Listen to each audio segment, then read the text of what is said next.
Welcome to CFO 4.0, the future of finance. The CFO role is changing rapidly, moving from cost controller to strategic visionary. And with every change comes opportunity. We are here to help you take advantage of this transition, to win at work, drive your career forwards, and lead with confidence. Join Hannah Munro, Managing Director of ITAS, a financial transformation consultancy, as she interviews key experts to give you real-world advice and guidance on how to transform your processes, people, and data. Welcome to CFO 4.0, the future of finance. Hello everybody and welcome to this episode of CFO 4.0. You're going to have to forgive me on this particular episode because we are trialing a new platform and if you've got any feedback for us on this particular episode, we'd love to hear it. So we are trialing a new podcast recording platform. So bear with us guys if we have any technical issues. And with me is my very friendly guest on this week's episode, a familiar voice and potentially familiar face if you're watching on YouTube. I'd like to welcome back Kevin Appleby to the show. Thank you so much, Kevin, for joining us. Thank you, Hannah. And I'm rather pleased to be here this morning trialing this new podcast recording platform because by pure coincidence, I'm moving to the same platform as well. And I've got a very friendly guest booked for a recording tomorrow. I don't know if you've heard of her before. She's called Hannah Munro. She's very friendly and she's going to be quite good for experimenting with a new recording platform. Absolutely. It's always good to have a friendly guest for your first episode. And for those, obviously, that perhaps, I don't know where you've been if you haven't heard Kevin's voice on our podcast before, you might need to go back a few episodes. But, tell us a little bit about Grow CFO, just to get started, Kevin. Well, it is actually a long time since we last recorded together. It must be nearly 2 years. Is it really? Oh my gosh. I knew it was about 12 months, but 2 years is a very long time. So we definitely should leave it that long next time. Definitely. We've got to do something about that. But GrowCFO, for those of you that haven't come across it, you may well have heard my voice on a podcast because I host the Grow CFO Show, which is the podcast angle of the Grow CFO business. What is Grow CFO? Grow CFO is a network and a learning and development platform for finance leaders. We started back in 2000. We were setting the business up just as COVID struck. And actually for an online business, that was an advantage. When we first started, we found a lot of finance leaders, CFOs, etc., were coping with furlough, were coping with having to apply for government grants and all of those sorts of things. And nobody really knew what they were doing. So we started something called the Situation Room. Literally, we got people on the microphone just so they could talk to each other, share war stories and things like that. And we developed a community as a result of that. One of the real purposes of Grow CFO, though, was to teach people. So gradually, over that summer of 2000, we introduced our first online courses. And obviously today we're very much going to focus on your history as a consultant. So we were talking about what we were going to cover in this episode. And one of the things I find that people learn so much more from is actually real life stories. So we're going to talk about, I guess, battle scars that we've developed over the years from our consulting history. Our war wounds, if we're allowed to say it like that. So because actually the best way to learn is from mistakes. If you look at any of the research and the science, we all learn through making mistakes. It's just nice when you learn through others' mistakes rather than your own, if we're being honest. So let's talk about, when you think back in your consulting career around implementations, what is there one particular situation that really stood out to you that you learned an awful lot from? Oh gosh, there are several. And I think probably one of the big ones was the last project that I did in PwC. We were implementing a planning, budgeting, forecasting system for a major package holiday provider. And the problem we were solving was that a holiday brochure is in effect a P&L account by itself. You know, the team will go and decide what holidays they're running. They'll book the properties, they'll sort the flights out, they'll sell, they'll get the payments in, and they'll pay the providers. And there's a cycle of probably 24 months across there. And then they've got their winter brochures and their summer brochures. So every 6 months, new brochures kick off. So you're putting a 12-month budget together. You're cutting across all of these holiday brochures that are P&Ls in themselves. And we said, well, actually, what you've got to do to model the business here is model a brochure. So we're implementing planning and budgeting so that it would work to plan and budget one of these holiday brochures, but be able then to cut the thing in a different dimension to give 12 months trading of the company. And what did I learn? Well, one of the big pieces of learning was how to select a system. And we went into this project very much with a system in mind, a preferred choice, a partner we were working with in PwC. And guess what? It failed completely. So the first big lesson on that project was just don't assume that the vendor that you're used to dealing with will necessarily have the solution. No. They turned up for a demo at the client. The demo collapsed completely. They couldn't demonstrate anything. We gave them some scenarios to solve. They couldn't show us how they were going to deal with these scenarios. Another product that we'd not really dealt with much before, which while we were doing the project actually got bought by Cognos and became Cognos Planning, managed to wow us with a demonstration, solve all the things that we wanted demonstrating, and was a fantastic project. So the first thing is, be very careful and very objective in your solution selection, and don't go necessarily talking to the client about this whizzy, fantastic solution when that solution might not work. Do you know what? I've learned that lesson the hard way. So we're lucky enough that we work across multiple, like we have some core, we're a sage house, so we have our core platforms. But we have lots of partners that sit around the outside. And one of the conversations I always have with our crew that do the discoveries and the initial selection is don't talk product until you've understood the problem, because you can end up easily down a rabbit hole before you've even gone into the requirements, because it's so easy from like a profile of someone to assume that something's the right fit.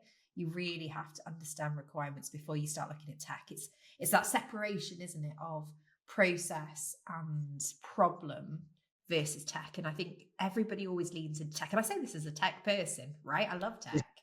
And it's so important to make sure you're clear on what is the problem you're solving before you start picking a piece of technology.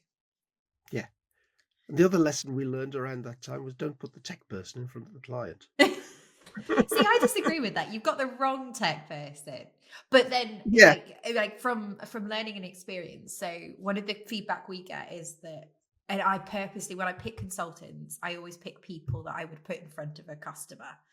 And that's not true. I can totally understand where, why you might pick that. But this is the thing that I think we need to make sure that, we're thinking about is the people that we're dealing with on the other side. If we flip it as somebody that might be going into that process, make sure that you like and can communicate with the people that you're dealing with. If you haven't got that, then that's always going to be a challenge. You've got to be able to have a good conversation, and they've got to be able to understand you. And it's features versus benefits.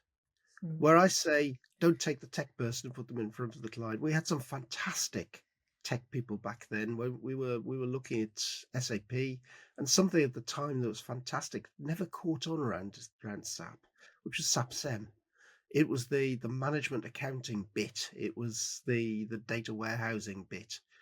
The tech people loved it, and they'd wax lyrical about all the clever things that it could do. So you put them in a demo, they'd go and demonstrate all of these wonderful features of the product, but what they'd forget completely would be the problem and that the client had and the benefit that we were looking to put in place. So very, very important when you're presenting any tech solution, make sure that you understand the problem you're trying to solve and you talk about benefits of the solution, not the features of the solution. So, Kevin, you've got a real history with consulting. Tell us a little bit about, I guess, your learnings and experiences. What was the one of the projects that's really well, I won't say scarred you for life, but what were some of the projects that really taught you about how to have successful implementations? Okay. I remember the last project that I did with PwC. It's a long time ago, Hannah. It's probably getting on for 20 years ago now. But we were looking at solving a planning, budgeting, forecasting problem. And the holiday provider operated thinking about holiday brochures. Now, what was in the brochure? How do we sell? What prices are we buying at? What prices are we selling at?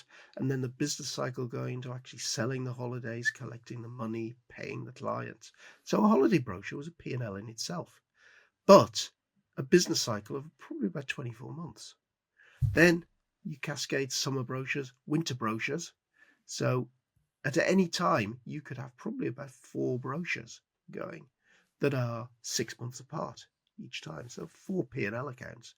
But for budgeting purposes, reporting purposes, you want a 12-month budget. So we started a very complicated project trying to work out how do we plan and budget for these 24-month business cycles, but at the same time successfully cut a 12-month budget when we've got to. And we went into this, and I think key learnings, and lots of learnings for me as a consultant about software selection, but I think key learning from, if you're listening to this as a CFO and running a project like this, an incredibly complicated problem, try to keep right at the level of what is the essentials that's got to happen here. What is the business problem we're trying to solve? Okay. And be very clear with that as you go into firstly, the system selection, because there are lots of systems out there. Make sure that you're clear what it is that system's got to do. And in that particular client, that we'd recommended as PwC before we went in a preferred supplier. Preferred supplier turned up for the demo and couldn't demonstrate the answers that the client needed to see, which was quite embarrassing in some ways, but taught me to keep an open mind. We did find a solution that could demonstrate everything, but from the client point of view, very clear on your selection criteria. Okay. And I think having a good process to select a solution is one of those key bits of learning. That same project actually taught me something else, because it was such a complicated project with so many moving parts. We actually designed too complicated an answer. Keep it simple is one of the key learnings out of that. And the more difficult, the more complex you make the solution, the more points of failure there are to fix. And I would recommend to anybody going into a fairly complicated problem that you're trying to solve, bite it off in little chunks and get stuff working. And there's so much in that. I think there's 3 really key points. And I think I just want to draw out one of your first points, which is around scenarios. I think people talk a lot about features, but not enough about scenarios and use cases. I see this all the time with people coming in, and that's one big shout out to everybody. You're better off being really clear on the scenarios and use cases that you have in your AP, your AR, your reporting, then and putting that and asking somebody to demo to that, then you are saying, show me this list of features, because it's not necessarily do they have that capability, because a lot of technology has similar capabilities. It's almost the how they can adapt it to suit your particular needs where it trips up. And it sounds like that's what's happened with you, is that it's not that it wasn't a planning and budgeting tool and it didn't have great reports and etc., but it couldn't cope with the specific scenarios that were relevant to that business. Yeah. And actually move forward 20 years. Literally yesterday, as we're recording this, we every quarter we choose a tech theme in Grow CFO, and we run a demo day, a tech showcase. And yesterday afternoon, we had 4 vendors with us in the planning, budgeting, forecasting space, all of which showed us some fantastic solutions, all of which wanted to show us the features. Now, Yeah. particularly at the moment, we've got lots and lots of change in virtually every area. People think they're doing some really clever stuff with AI. There was one vendor yesterday in particular thought they were streets ahead on AI than everybody else and wanted to show us all these things. But they are features. Yes, the audience was probably wowed by them, but are they solving the problem you've actually got in your business? And once again, we had 4 vendors in yesterday, but there are probably at least a dozen decent 3rd generation FP&A solutions. They're all solving a slightly different problem for a slightly different type of client. You've got to be clear what you want. There's no bad solution there. There's a solution that doesn't fit your requirements, though. So you've got to be absolutely clear. What do you require? What benefits are you trying to drive out of this? And ignore the features.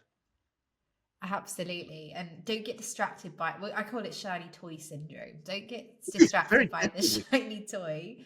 Focus on what is the value, because ultimately it requires an investment, right? And I think some of this comes back to people they spend a lot of time ticking off what features and functions are available.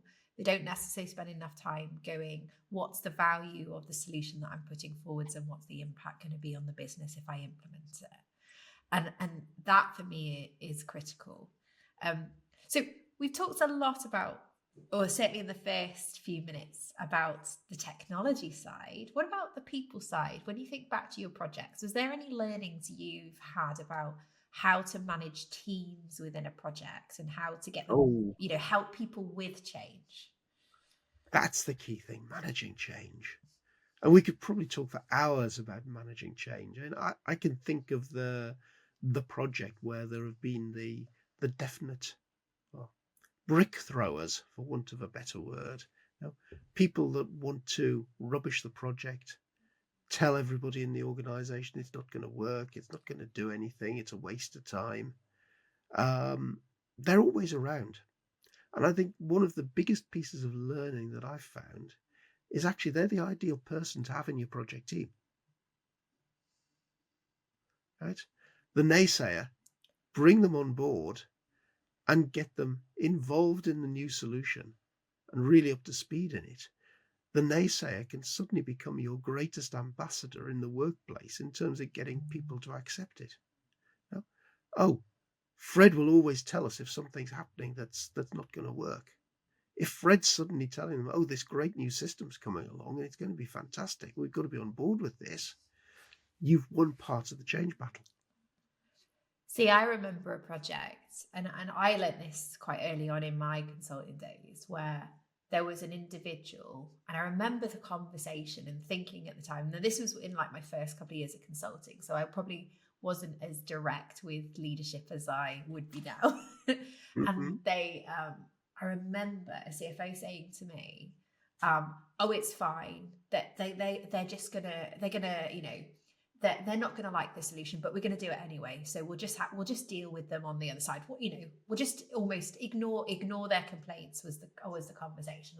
And in the back of my head, you got to remember, this was like 2 years, and I was like, okay, I'm not sure this is the right approach, but your team, you crack on. And actually, the challenge with that project back then was that some of the feedback was really valid, right? And nobody would listen because that person was known for being really negative. And rather than getting hold of it and actually addressing what is it that you're concerned about, and understanding that, taking that person aside, they just almost tried to bulldoze through it, and it didn't work. That was a really challenging project. We got there, but it was really hard work. And actually, there was some really valid input from that person.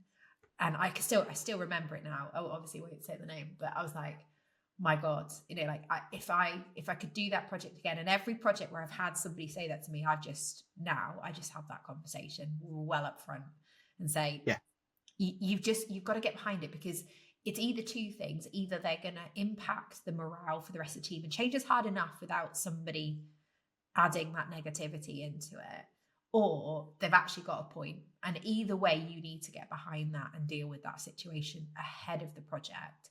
And like you say, the best way to do that, I found, is just to get them involved in the choice, get them Yeah, involved in the configuration, get them involved in the proof of concepts, all those kind of things, and take them yeah, on the journey. absolutely. And I think if you've got the team engaged into working out what the configuration, what the design should be, and let's face it, we're not just talking tech here. No. We're talking about the processes that take place around the tech, and get people involved. If they've put together the processes themselves or been involved in the process and understand why what is being implemented needs to be implemented, they'll be on board with it. No, they'll have the feeling of, yes, we designed this. This is what we want. Not, oh, somebody's inflicted this unworkable solution on us. And I will caveat saying that sometimes change can be scary. So for me, you have to get underneath what is causing that reluctance, because sometimes it is a personal, a worry about a job, or a worry about their standing within the business if this new solution comes in. Because very often I find, like, the person that knows the process inside out, they don't want to be seen as as they like the fact that they're seen as the go-to person around something. So you've kind of Oh, got yeah. to give that same feeling with the new tech. I think it's very important to go identify who that go-to person is. Yeah, That's not necessarily a senior person as well. absolutely not. Find out who does everybody go to when they've got a problem at the moment Mm. with whatever the existing system is. That person, once that system disappears, is going to feel incredibly disenfranchised Mm. because their kind of status within their peer group is going to disappear. So you've got to work out some way of putting something else in place for that person. How do you make them a go-to person for the new solution? So this is why I'm a big fan of super users, because and I mean this in the nicest possible way. Not what I've learned over the years is not everybody is technically equal, as Yeah. in they don't have the same technical skill set. And normally, if a person has that kind of experience, if they're the go-to person for another solution, they either have a really strong process and business knowledge, or they're technically competent. It's one of the two, right? You've got that. So actually leveraging that and using them as a super user, somebody to sign off what you're putting forwards, and giving them almost an initial wave of training before you do the rest of the team, and using them to kind of support the rest of the team, kind of gives them that status feeling, gives them that, I won't say superiority is probably the word, but that feeling of being needed and wanted is really critical. And then you've got them on board. Yeah. And super user, I'd also say that I'm a great believer in train the trainer. Mm. Those super users should also be the trainers that you train. I think you need to be careful with that. So this is experience as well. So a lot of people like the idea of train the trainer. And it is a brilliant way to build knowledge, right? And I have seen that work really well for certain individuals. But you also run the danger of, after a couple of days of training, you're sending that person out to train others, and they've not necessarily, is that as good as having somebody that's been doing it for 5 years doing that training? Probably not. So my compromise on that is I would use them to do first line workshop and query support, right? So they would be taught first, and then the trainers would deliver the really good training, but those guys would be in the room supporting those that may be struggling a little bit, dealing with queries, testing queries post that. And that tends to work better because you get a really good standard of training for everybody, and you get to embed the knowledge in those super users. Absolutely. And I think it's very worth remembering the point that train the trainer. You've got to have somebody who's got training skills. Mm-hmm. Yeah.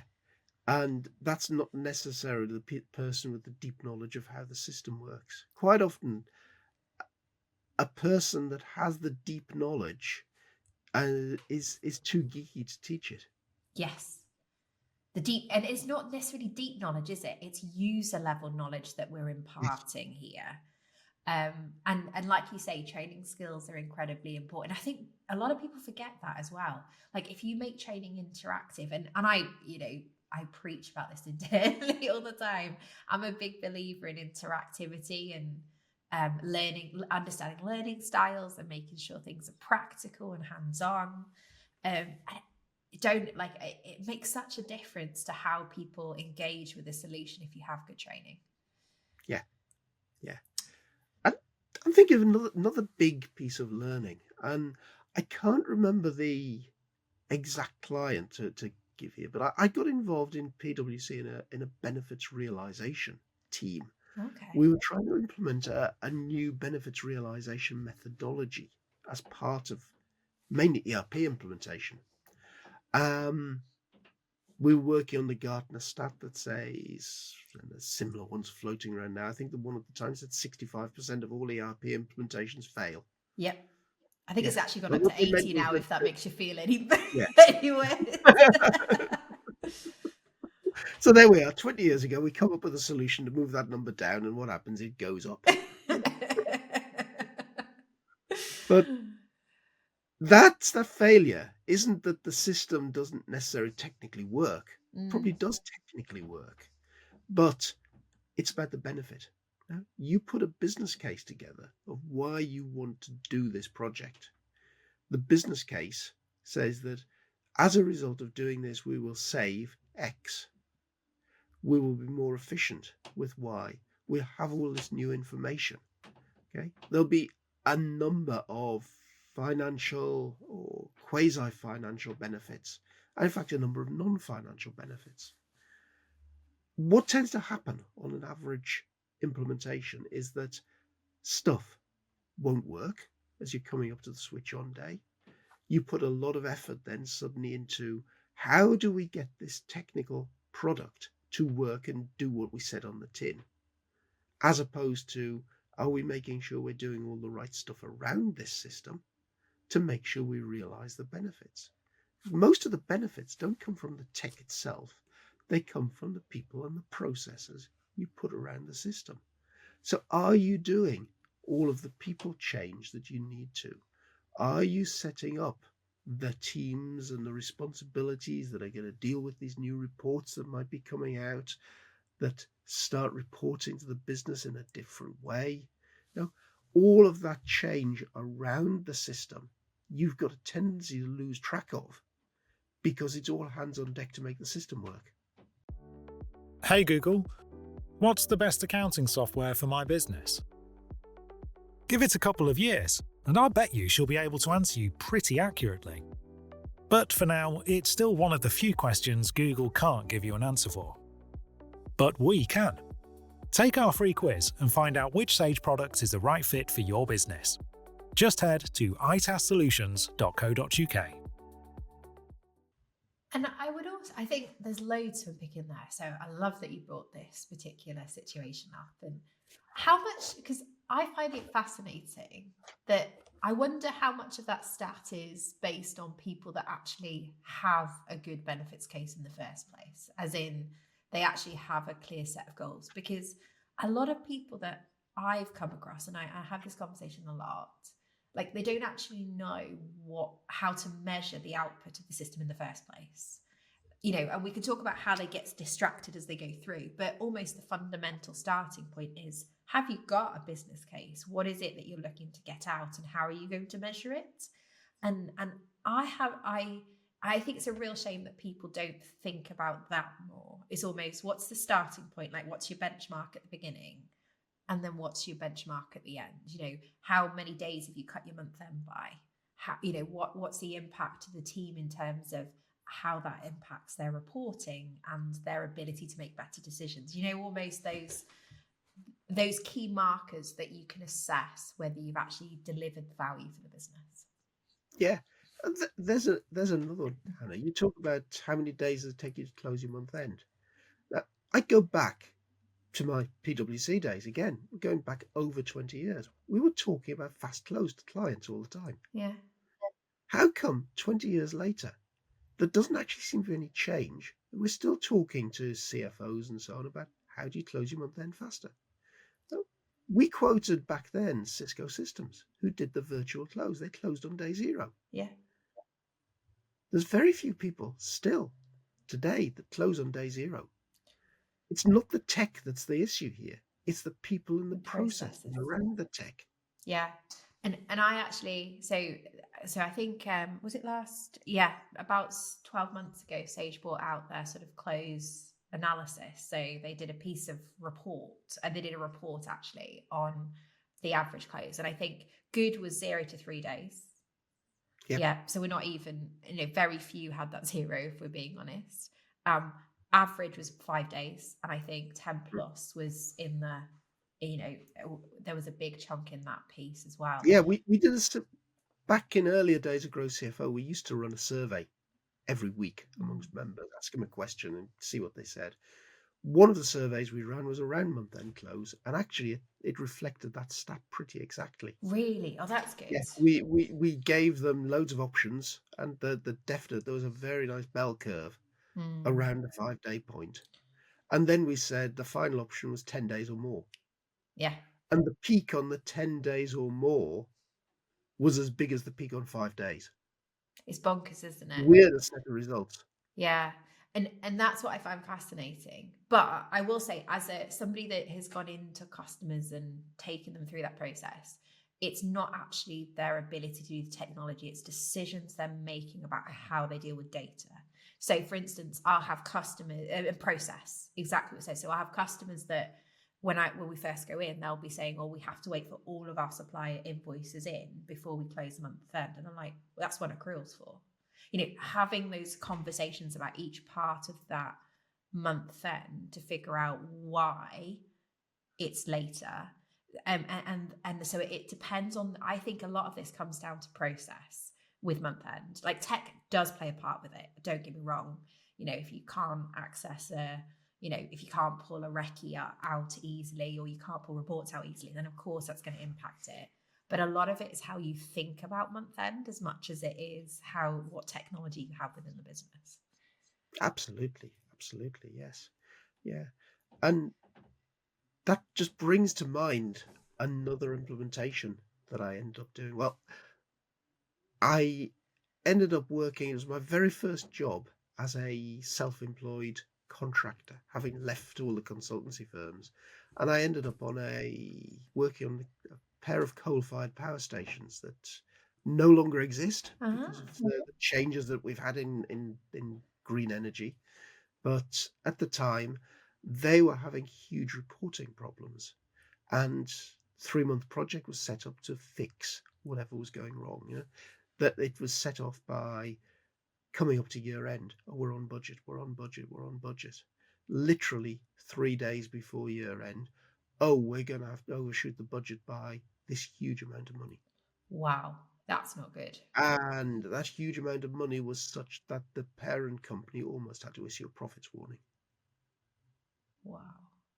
Because of the ripple effect. So the management said this cannot go on. Our project was to go sort it. What is going wrong with the forecast? Well, the accounting and the forecasting on these power stations. And actually it comes back to that, we close off. We've got to wait for all the supplier invoices. That was the issue. Think about it. You said it. What are accruals for? Why do they And exist? you should have visibility of the orders you've placed. And therefore, if you haven't got the invoice, you should be able to accrue for them. And that was our issue on the power stations. Now, they obviously, you've got these great big assets. They're old assets. We're looking at assets that were built getting on for 40 years ago to have a 25-year life. So they were breaking down all the time. And the margins were such that nearly every time, whatever the cost of repair was insignificant compared to the loss of revenue from not being able to generate electricity. So you had a culture amongst the maintenance team of, we've just got to get it fixed. Who are our contractors? Oh, that's broken. It's Sunday night. Something's gone wrong. Get the emergency team straight in here. Oh, we'll worry about the purchase order next week sometime. That was the problem. They got to the stage that there were so many purchase orders missing in the system that hadn't been created. And the way the budgets operated, they were all based around commitment rather than so you should have been able to see from all the purchase orders what was left in the budget. And you should have been able to flag very early that we're going to overspend this budget. But if the purchase orders weren't raised in the first place, you end up in quite a mess. And I think there are loads and loads of bits of learning from that project. I found that the relationship between the finance team and the maintenance team had broken down completely. They weren't talking to each other. One of the first things that I ended up doing was we talk frequently in finance circles, particularly in our Grow CFO circles, about finance for non-finance people. What did I end up doing? I went around every shift team on the power station, teaching them basic commercial accounting. About 200 blue-collar workers. That was fun. I bet it was. It would have been interesting. Yeah. And it comes down to, it's not the tech, it's the process. And you've got to have the process in place. You've got to make sure people understand it and follow it. And we solved that. We did actually put some tech changes in place to make it more difficult to get work done without placing the order in the first place and so on. But that project taught me an awful lot about, well, A, how do you fix a broken relationship? And B, how do you make a process that should work and doesn't work again? And do you know what? That reminds me of a project that I worked on. So similar, it was to automate the AP process. And do you know what? The one thing I learned through that is don't underestimate the importance of a good UI for non-finance, right? Because I think in finance, because people understand the impact of what they do, right? Generally, finance people are reasonably technical and capable, using systems, right? But then they will be the ones selecting like the PO system, right? And what they don't normally do is get somebody that's actually going to use the system that is fairly non-technical to actually almost validate their decision. And my rule of thumb, and I said this literally to somebody last week, is you want a PO system that is designed for the simplest UI that you can possibly get and is as easy to use. And if you make it as easy to use as possible, you have way more likelihood of success than anything. Because it's like with that whole, if you make it easy for somebody to quickly say, I've asked the supplier and this is how much it's going to cost, and somebody else can add more in, don't expect them to choose a nominal code. They're not going to know what nominal code is, let alone which one is right. So actually getting the initial entry and making it as easy as possible is one thing I have learned, because I've had a lot of, when we've gone to PO rollouts over the years, that's something I have always, I've learned. It's why we don't just use like core PO systems. We have other partners that do the purchasing process as well, that plug into like the core ERPs that we use, because then you've got more choice around, particularly it's a UI, it's a big one. And that's exactly it. That's part of how we solved this problem. Yeah. Make it as easy as possible for somebody at 2:00 in the morning, when they've got an emergency going on, to log that they've had a piece of work done. Yeah. Yeah. And I think for me that's critical. So don't underestimate. So the lesson from this one is don't underestimate UI and how important it is. And, if you want to have good budgeting, forecasting and financial reporting, you've got to get at the front end of it. You've got to get downstream. You've got to understand the flows in, because otherwise you're in trouble. So 2 great lessons from that one. And another one that we learned on that one, I really learned the importance of business partnering. Yeah. We had to rebuild the relationship between finance and the rest of the power station. Yeah. And we did it by trying to put in place regular meetings with business teams, talking about what was going on, talking about, well, we would talk about the financials, but you've got to put them in as much of business context as possible. Yeah. Understanding what's coming up, what their concerns are, what they need to do. Talk to them about scheduled maintenance as opposed to reactive stuff.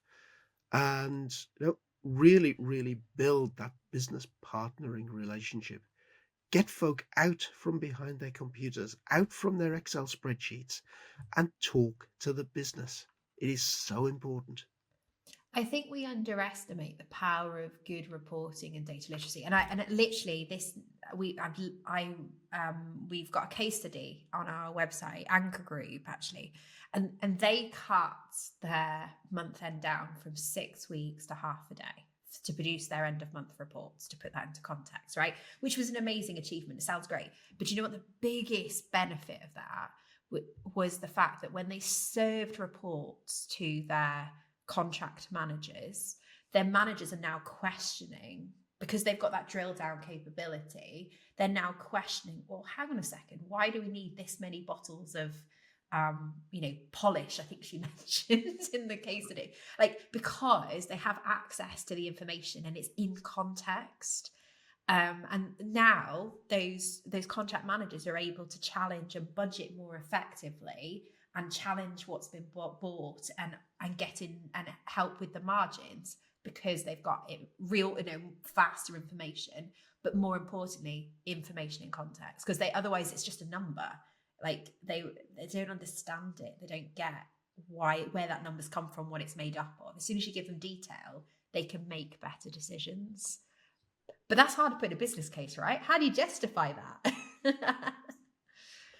Yeah. And I'm thinking back to that power station example again. Another thing that we learned was really listening to what people tell you. And it comes back to something we were talking about before. We had this massive problem with overspend. One of the things we realized, well, the budget wasn't worth the paper it was written on. And literally the budget had built year over year by, well, it's mostly last year plus X%. Yeah. So we said, right, we're going to get this done properly. We're actually going to implement zero-based budgeting here. We're going to start from scratch. So huge communication exercise out to all of these people that don't really understand finance. How do you do a zero-based budget? Yep. Now, of course, we got the classic things. Kevin, you're asking me to budget for all of these boiler tubes. I don't know how many I'm going to need. It depends how many break. Look. Well, hang on a minute. Do you have any history? You must know how many broke last year, how many broke the year before and the year before that. Can't we have an estimate? Because we realized that actually having a decent estimate for some specifics was going to be the way you flagged up when you were going to overspend, because you'd know when you'd exceeded the budget amount for that particular thing, and you'd have to go and ask for more money. Made total sense. Whereas up to then, literally the maintenance budget was just a big bucket. If it breaks, we'll take something out of the maintenance budget to go fix it. Well, actually, no, you've got this bit of the budget is for boiler tubes. You've spent it. Fine. Tell us. We're going to have to find some more money from somewhere. So educating people to do that sort of thing, that was really interesting. But we did the zero-based budgeting exercise at the same time as the power stations had their major annual shutdown. Right. So, because they're high pressure engineering resources, they've got to be shut down once a year, literally taken apart and rebuilt for safety basis. And it's a really intensive work point with the same people that run the budgets that you want to be involved in your zero-based budgeting process.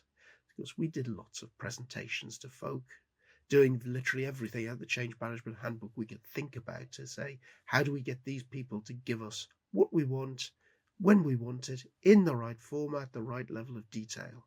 So we did lunch and learns and all sorts of things. And 2 power stations. Okay. Power station A seemed through all of these meetings to be totally on board. Yes, we'll do that. Not a problem. Never. Power station B, everything we suggested, there was a problem. Oh, we can't possibly do that because we've got to be doing that at the same time. Oh, we can't possibly do that because we've got no idea where the data's coming from. And there's no way we're ever going to get this to happen on station B. And my learning was from that. It goes back to something you were saying about naysayers earlier.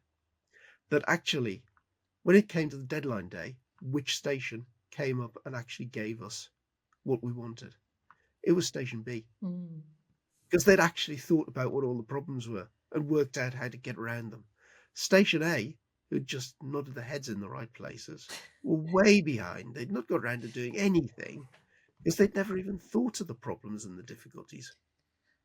And do you know what else? I think that's such a good point is, I always worry if I don't get questions. If I'm delivering a training session, I don't personally deliver as much anymore, but if I don't get questions, I know something's wrong, right? If your team aren't engaging and asking you about stuff, then you need to you've got to worry about what's going to come after.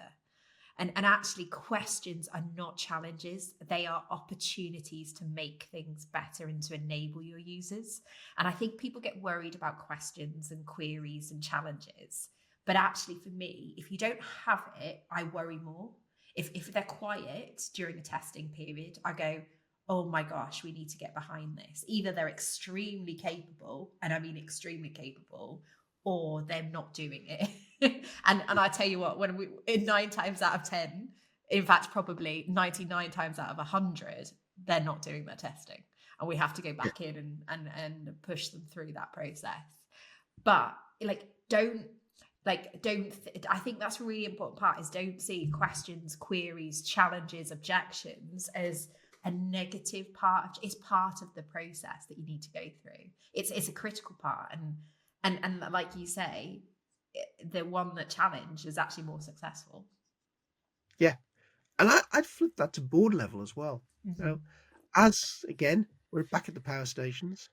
Part of what I did later in the project, because our 3-month project became an 18-month project, Hannah. We looked very seriously at, do we change the maintenance system completely? Because this is where a lot of the problems are coming from. Do we? And the maintenance system was provided by a small supplier who were pretty much prepared to bend over backwards to give us what we wanted. Versus a big ERP system that had a maintenance module. I'll not mention the name of the ERP system, but most people will probably guess. So we did a big comparison exercise. We got another firm of consultants in who were experts in the big ERP system. And my job at the end was to go to the management team on the stations, effectively the board, plant manager, the team of heads of around that particular person, very much like going into the board. So CFO position. And I had to present on the findings of the work that we'd done. And the big learning there is really know your people and who you're presenting to. And I spent days putting the presentation together. And every time I was running through it mentally and saying, well, okay, I know the individuals here. I know the plant manager. What's he going to say when I say that? Then there's the head of ops. And in any team, there's always a first among equals. So there's the plant manager, who's obviously the boss, but then there's the 5 heads of. Well, the head of operations was the first among equals. Theoretically all level, but no, he had possibly the loudest voice, or possibly the biggest sway in the plant manager's ear. So it was always, oh, what's he going to say about this? And all the way through the presentation, I wasn't just trying to put facts across. I was trying to build it in such a way that I could direct the thoughts of the people that I knew were going to be the biggest influencers in the room. And I think as a CFO, that is an incredibly important skill to develop. How do you influence people? How do you guide a presentation in the direction you want it to go? How do you predict what the objections are going to be? Because that is so critical, because there's so many things where people make the right decisions, but they just can't get sign off because they haven't communicated it well enough. And, Yes. Ultimately, the board are not in your finance team. They are not in the weeds with you guys. They don't see the day-to-day challenges and the impact. And it's how you get them to understand what the team are actually experiencing and how it's impacting what they receive as well. And that is such a critical skill. Yeah, very much. Very much. Yeah. You really got to spend, well, you've got 2 ears and 1 mouth. Use them in that proportion. Gather, I don't know what's the right word here, but certainly gather that kind of intelligence about the people around you. Understand them. Very, very important to understand what makes them tick, what problems they have. You can't act as a good finance leader unless you know the problems that are keeping the rest of the team up at night. Okay? Yeah, you turn up at the board meeting, you present the P&L for the month and the cash flow for the month, and it's most of the people are just saying, okay, yeah, so what? No? What are the problems that are actually keeping them awake at night? They couldn't care what's in the P&L most of the time. They could care about what's happening with this particular customer that I've got this real issue with. And I think that's key. And it's also understanding not just like their motivation, but it's also their capacity. And it came up in that conversation earlier, actually, where you talked about you decided to go through a zero-based budgeting when they had a big piece of work with all the key people involved in an outside project. And do you know what? I can think of a number of projects that I've worked on where they've picked the busiest time of the year to go live or to work on a new implementation and not really thought about, because it meets another requirement, but not really thought about, is this the right time? When is the most when is the easiest time for us to do this? Like year end, everybody wants to go live at year end, but year end there's so much in it. You're dealing with all of the reporting aspects, you've got auditors in, etc. Everyone tries to pick year end as a go live date, and I understand it, it's clean. Yeah, but because you want to be going in the new system from the first day of the new financial year. Yeah, but it's also in a lot of finance teams the time when they have the least capacity. Yes. And I think that's something we need to, like, as CFOs and as finance leaders, we need to think about is not just when's the most convenient and when do I think it is, but really thinking about the team and their capacity and when is going to make it easier for the team. And anything you can do to remove barriers is essential, because the more barriers you hit, the harder, the tougher the change feels. Absolutely. Yes. Make it as easy as you can for yourself. Don't give yourself unnecessary hurdles. No, absolutely. Well, and I've just realized, and we always do this, Kevin, we are out of time, and that's a really great point. Oh, we are. I've just really been enjoying the conversation, Hannah, and chatting, and I've just suddenly looked at the clock and realized how long we have been going. Yeah. You're going to have to edit some of this out. Potentially. There's been some great stuff in here. Well, thank you so much, Kevin, for joining. And I won't leave it 2 years next time. It's always fab, and I love our conversations. And if people want to learn more about yourself and Grow CFO, where's the best place to find you guys? Well, you find me and Dan all over LinkedIn talking about whatever's coming up in Grow CFO, but go to www.growcfo.net. And one of the easiest things to do, you can join the Grow CFO community free of charge. Take out a free membership. And that at least gets you into the mailing list, the weekly newsletter that tells you about all the webinars that are coming up and things like that. That's probably the easiest thing to do. And for those of you that have listened to podcasts before, you'll know that we always put those links in the show notes. So we'll make it nice and easy for you guys to go and have a look at the Grow CFO community. Well, thank you so much, Kevin. Thank you for joining me. Thank you, Hannah. I've thoroughly enjoyed the conversation. It's been fun. And to all of our listeners, if you've enjoyed this episode, in those show notes is also a link with tell us your thoughts. I would really love to get some input on what you value from this podcast, what you'd like to see more of, so that I can make it as valuable for you as possible. So if you've enjoyed this episode, if you'd like to see more along this line, then I'd love to hear from you. Please leave me a note or send me a message on LinkedIn or via email, whatever's easiest for you. It'd be great to hear from you. So thank you to Kevin, thank you to our listeners, and we'll see you next time on the CFO 4.0 podcast. So I always find it really hard to explain to people why they should choose ITAS as their financial transformation or Sage partner. So rather than me tell you how awesome we are, I'm going to let our customers do it.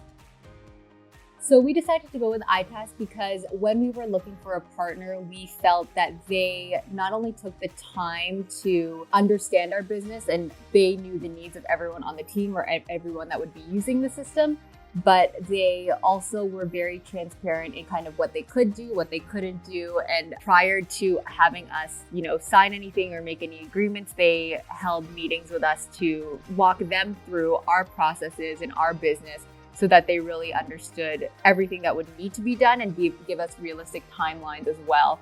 And another thing was, because we were so new and we didn't have a current system going, we were looking for something that we could implement rather quickly, but also do it correctly. And we felt that ITAS would be able to achieve both of those in terms of, understanding our business and implementing it how we wanted it, but also doing it in our rather quick timeline.